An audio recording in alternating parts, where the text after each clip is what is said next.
So I'm a hydrologist. That means I look at how water moves through landscapes and try to figure out how people can speed it up when they need it to go faster or slow it down if we want to make it go slower. It's a fairly technical field where engineering and the environment kind of bump up against each other. And so when I try to explain to folks what I do, it can get a little dicey, a little confusing. And I remember having a conversation with my mom early in my career, and I wanted to tell her, what I do. And I was talking about the projects I have on and how I'm working and I'm trying to help things, right? And I said, well, how can I break this down in a way that, a language that would resonate, some words that would resonate? I said, Mom, I work with the water cycle. When it rains, when it hits the ground, I look at all the stuff that happens as it moves all the way out to the ocean. She listened. She leaned in at the end. She said, oh, honey, that's great. But when are you going to get a real job? But Mom, it is a real job. It's been a real job for a really long time, too. Going back to the ancient Egyptians, right? They used to track the flows of the Nile River, and try to estimate when it would overflow its banks and bring floodwaters to the farm fields that lined that river. Those waters would have rich nutrients and sediments that would help replenish their soils. They were also really, really, really clever. They knew they didn't want that water around for too long. So they would dig trenches and ditches, and then would put stones and debris in those, right? They would cover them back up.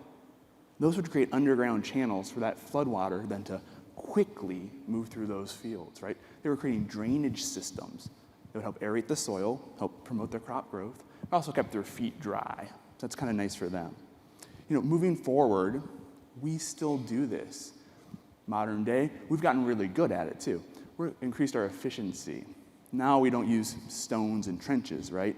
Now we use very, very specialized farm equipment that buries plastic perforated pipes in the ground we call tiles to make these intricate drainage systems with high precision. We've been able to spread these types of drainage systems, these tile drainage systems, all across the Midwest, for example. They help us drain out previous wet land or waterlogged landscapes to promote agriculture.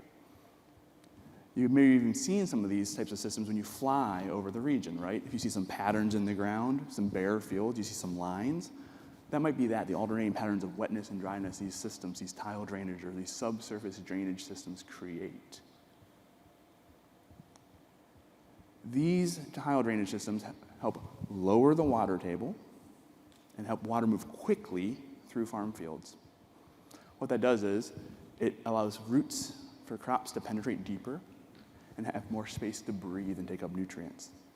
It also allows farmers to get out into the fields with their heavy machinery, tractors and whatnot, right, to plant and to harvest and to maintain their crops. So without these types of drainage systems, we would not have farming across large swaths of the Midwest. So we've gotten really good at moving water out of landscapes. We might have gotten too good. So we've done some research looking at, what are the impacts of these drained agricultural lands on river responses or stream flow, right? And so if we look at this graph here, we see across the bottom, as we increase the amount of these drainage systems in a watershed or in an area of land, and we look at the river flowing out of that system, we can see there's an increase in flashiness of the stream as we have more drained land. So what is flashiness? Sounds pretty cool, right? So what is flashiness? Flashiness is when a stream responds to rainfall very, very, very fast. If it rains and the stream goes up and comes back down, that's a flashy system. Why is that important? Well, that's what leads to kind of flooding, right? If you think about, if you're in a city and water comes really fast into your city, it overloads your infrastructure, your storm sewers, and that's how you can get some flooding. So if you live downstream of a lot of agricultural land with drainage systems and you have these flashy river systems, you've got some problems. We also think about climatic changes. We know that in the future, our weather is going to become more and more extreme. We'll have higher rainfall events, more intense rainfall events for shorter periods of time. Those intense rainfall events, in combination with these flashy river systems, would just exacerbate or make the problem even worse looking forward.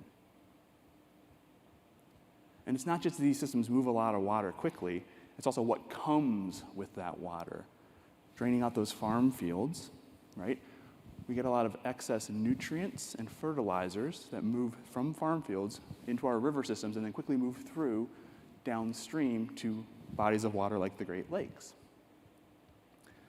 So what does that do? Well, these fertilizers and these nutrients promote aquatic activity, and they promote algal blooms. These are these seasonal big displays of algae that happen in the Great Lakes, for example. They look beautiful from there, right? Blues and greens and swirly patterns. Very, very nice. However, they can be problematic. These algae blooms can be toxic, for example. They have toxins in them. And so when they come into systems like this, they can be impactful on the aquatic habitats and impact the fish, for example.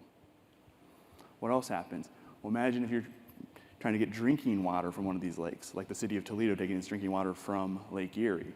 These harmful algal blooms can actually impact that and take away your drinking water supply for periods of time. That's just not sustainable moving forward, is it? So thinking like a hydrologist, okay, we've got these systems in place that move water very quickly. They cause flooding issues, they cause environmental water quality issues. What can we do? We want to slow that water down. That's my job. Slow stuff down when it's too fast. But we want to do that in a way that doesn't compromise those farms, right? Because those farms are important for the people who live there. They're important for us because farms make food. So what are we going to do? Well, we're going to look at ways of re-engineering those very systems that speed up the water to utilize those to slow that water down, to create storage back in that landscape that used to hold water and use it again into the future. An example of this would be called drainage water management, which is shown in this cartoon here on the screen. So what is drainage water management? Here's a cross-section of a farm field, a cornfield, and drainage water management involves putting a control structure at the outlet of that underground pipe, that tile drainage system, and then using what are called adjustable riser boards to literally raise the water level up in the field or close it back down as we need to. That's a lot of jargon up there on that screen. It's a plug you stick in the end of the drain. You plug it up, the pipe doesn't drain out anymore, water table goes up. Then when you want to release that water, what do? Pull the plug out. Easy peasy. That works great. It's just like when you're doing the dishes at home, right? You got a kitchen sink, you want to wash the dishes, what do? You put in the plug. Soap and water, do your thing, drying rack. I don't need this water anymore. Pull out that plug, drain the system when I want to. Same idea. These systems work pretty good. What do? They've been shown to double the amount of time it takes for water to move through a farm field.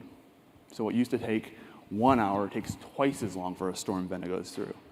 Think about those flashy responses I talked about already. Flashy systems get less flashy. They get slower. They dampen out. When that water hangs out longer in those farm fields, the plants have more access then to it. They also have more access to take up the nutrients that are in those waters, right? These systems have been shown to decrease nutrient losses by up to like 50% from farm fields. So they actually retain water and nutrients back in farm fields, keeping it where farmers want it to help promote healthy crops. With these types of systems, we also get a little bit of a bump in the yield in the crop sometimes because of that. So you actually produce more food for the same acreage of land. That's pretty cool. Why don't we do this everywhere? Well, that's a good question. Right now, one of the big barriers for adoption for something like this is cost. Any infrastructure investment always has a price tag. As the technology improves, that cost inherently comes down all the time, right? Also, there are federal and government programs in place that help subsidize these conservation practices. So the government will step in and help pay farmers to, or help offset the cost that the farmers would incur by building something like this in their field. Also, there's emerging markets for water conservation and nutrient retention, where people will pay farmers to help keep things in the land to help avoid things like downstream flooding in our cities or those harmful algal blooms I talked about. All those things together are helping drive down the costs incurred by the farmers and that means we'll be able to solve that cost problem with time. That's not a big issue so far, right? That works. We have programs in place that will address that, policy in place to address those concerns. What ends up being one of the stickier wickets is just time, farmer time. Just like you and me, farmers are very, very, very busy people. You can imagine the last thing they want to do at the end of their busy day is go around to all their farm fields and pull out a bunch of plugs, right? No one wants to do that.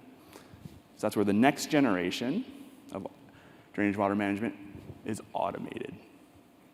So what does automation look like here? The farm fields now will have sensors in them that measure the water level or the water content of the field. When the water gets too close to the surface or starts to impact the health of the plants, it'll send a signal to a control structure at the outlet of that system, and it'll say, hey, pull that plug out automatically. It'll adjust that water level in that field. That takes the farmer out of the equation. That's a time saver right there.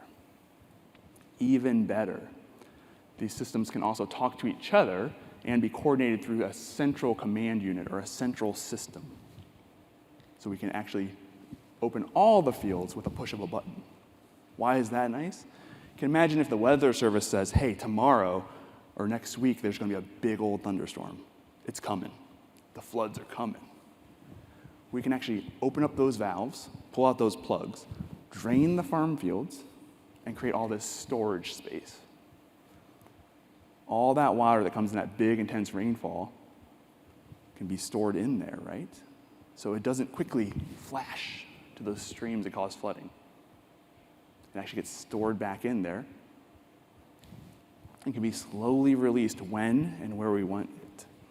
That's great. It helps spread out that hydrological response, helps slow down that water cycle.